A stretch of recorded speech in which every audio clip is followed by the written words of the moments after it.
اعوذ باللہ من الشیطان الرجیم بسم اللہ الرحمن الرحیم فَهَزَمُوهُمْ بِإِذْنِ اللَّهِ تو انہوں نے بھگا دیا ان کو اللہ کے حکم سے، اللہ کے اذن سے، اللہ کی مشیت سے۔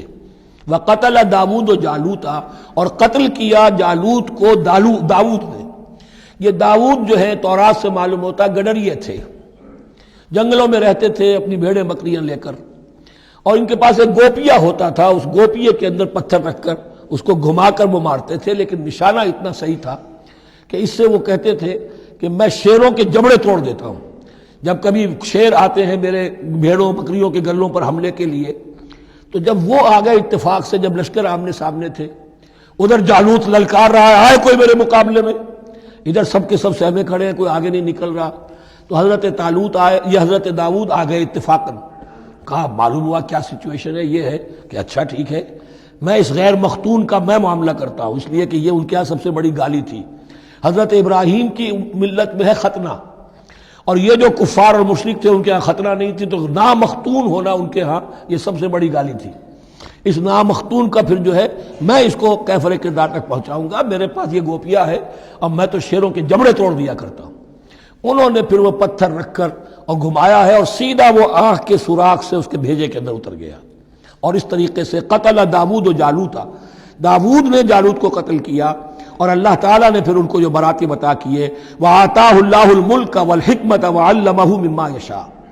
ایک تو یہ کہ طالوت علیہ السلام نے اپنی بیٹی کا نکاح ان سے کر دیا، داماد ہو گئے، اور پھر انہی کو وارث بنایا، یہ بادشاہ ہوئے۔ اللہ نے ان کو ہی ملک دیا، حکومت دی، بادشاہت دی، دی نبوت میں دی، یہ دونوں اعتبارات سے ان کو اللہ تعالیٰ نے سرفراز فرمایا۔ وَعَلَّمَهُ مِمَّا يَشَاءُ، اور پھر اسے سکھایا جو کچھ کہ اللہ نے چاہا۔ وَلَوْلَا دَفْعُ اللَّهِ النَّاسَ بَعْضَهُمْ بِبَعْضٍ، اور اگر اس طریقے سے اللہ ایک گروہ کو دوسرے کے ذریعے سے دفع نہ کرتا رہے، زمین میں فساد ہوتا ہے تو اللہ تعالیٰ کوئی شکل ایسی پیدا کرتا ہے کہ کسی اور گروہ کو سامنے لا کر مفسدوں کا خاتمہ کرتا ہے۔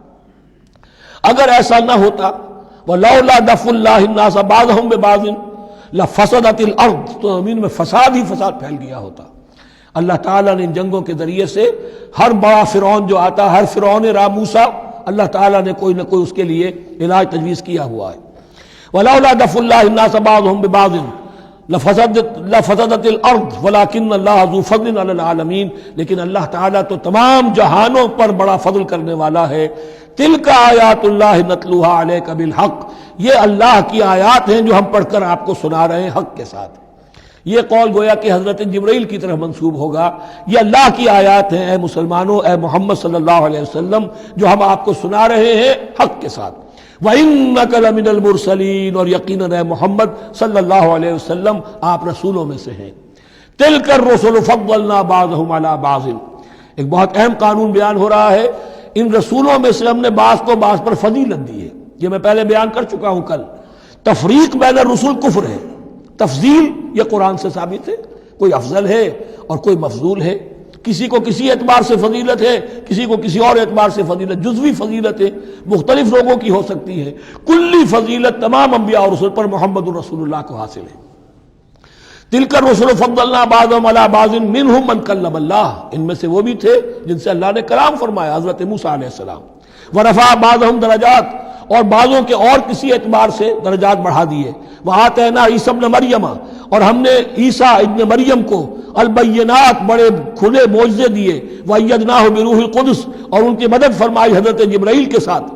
وَلَوْ شَاءَ اللَّهُ مَا اقْتَتَلَ الَّذِينَ مِن بَعْدِهِمْ مِن بَعْدِ مَا جَاءَتْهُمُ الْبَيِّنَاتُ، لیکن اللہ چاہتا تو یہ آپس میں نہ لڑتے جھگڑتے، نہ یہودیوں کی آپس میں جنگیں ہوتی، نہ یہودیوں اور نصرانیوں کی ہوتی، نہ نصرانیوں کے فرقے ایک دوسرے سے لڑتے۔